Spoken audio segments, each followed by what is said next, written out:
Please welcome Ollie Steeds. Thank you. Yeah. Before you press that, I just want to say a few words to thank Al. Because, Al, you've given us, all the speakers here, purpose, ultimately, and that's why we're all here, as have Hope and Holmes. And without you pulling this together for 17 different programs, none of us would all be here, and none of us would be here. So, Al, you're our hero. Thank you.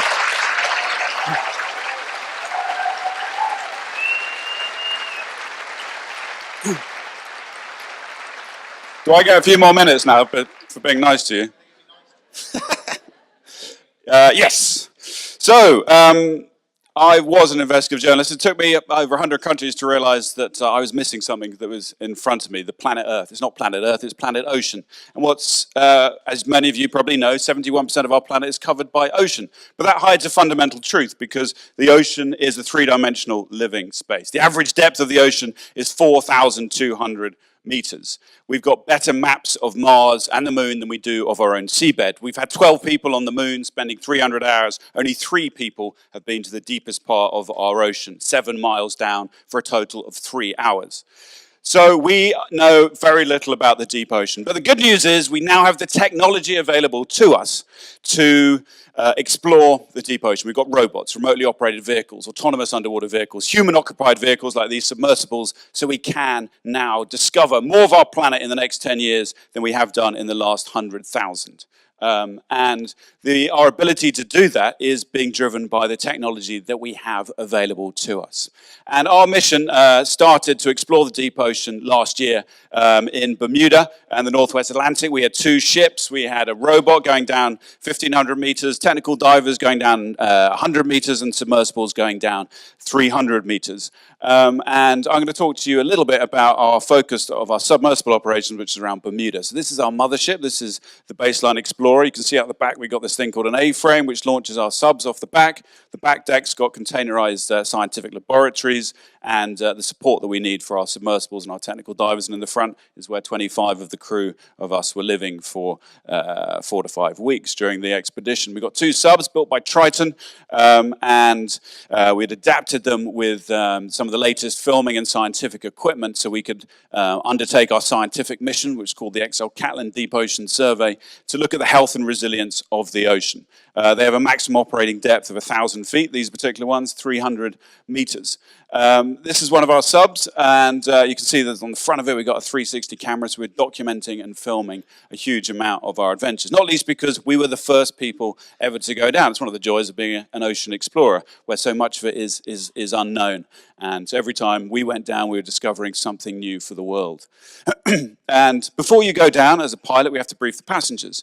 If you're a passenger, if your pilot is incapacitated for any reason, you need to know how to bring the submersible back to the surface. If the pressure hull is contaminated for any reason, you need to know how to move on to an independent breathing system. So it doesn't come without risks, although I try not to mention that to the wife, as you might imagine. This is what it looks like from behind the console.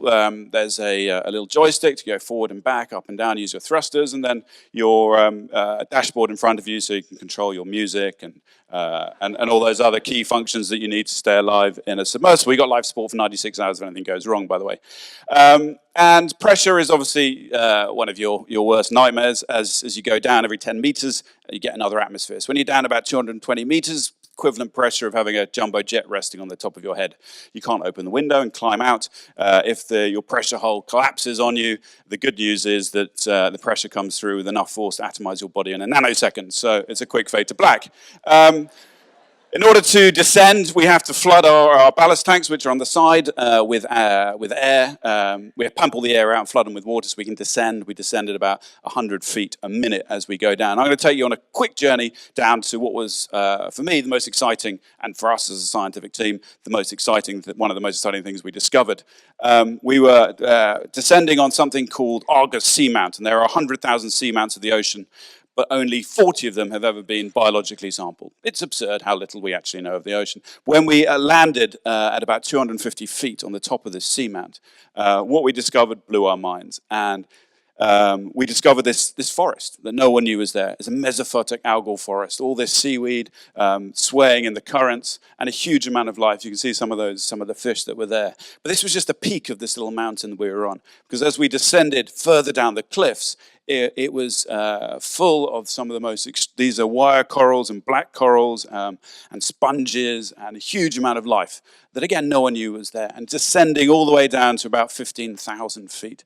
And our job when we were there was to look at the chemical and biological and physical indicators, see how healthy the ocean is around Bermuda, but use that as an indicator for the global ocean. In front, you can see one of the subs, which is called Nemo, which is basically like flying, like a bird flying along the side of a cliff. And we were filming what we were seeing, gathering the first visual documentation of this area, and we're working at different depths to be able to create this new picture of this unknown landscape. And that's us in Nomad trying hard to try and grab and not crush a new coral. We found new species. All the samples and everything else which we found is now being analysed in the laboratories, our laboratories in the University of Oxford. So it's all going to be published later this year. But that was just the beginning. That's mission one. Next year we're launching a global circumnavigation, which on that map looks really fucking easy. It's 21 different locations around the world, a major ship, lots of submersibles, technical divers. It's costing an absurd amount of money. But our mission is to create a new inventory of life in the deep ocean. We're targeting 100,000 new species to discover. And what's extraordinary about our journey, and I think what I've realized as a journalist, is what was staring in front of me in the face, and that the ocean makes our life possible on our planet. We need a healthy ocean to survive and thrive. Whether it's our food security, the oxygen that we breathe, all these things are vital for our ocean, and it's barely on the agenda. And for us, our subs are in many ways the shuttles that we use for our exploration. And these submersibles, the powerful thing about them and the opportunity I think that we have is this transparent spherical pressure hull that you see there. Because that single thing can create the vital human link that we need. You can witness people in the deep. And by doing that, we create that vital human link that we need to reconnect us with the ocean. And if we do that, we've got a chance. If we haven't, the ocean's going to collapse and we're all fucked, I'm afraid. Thank you.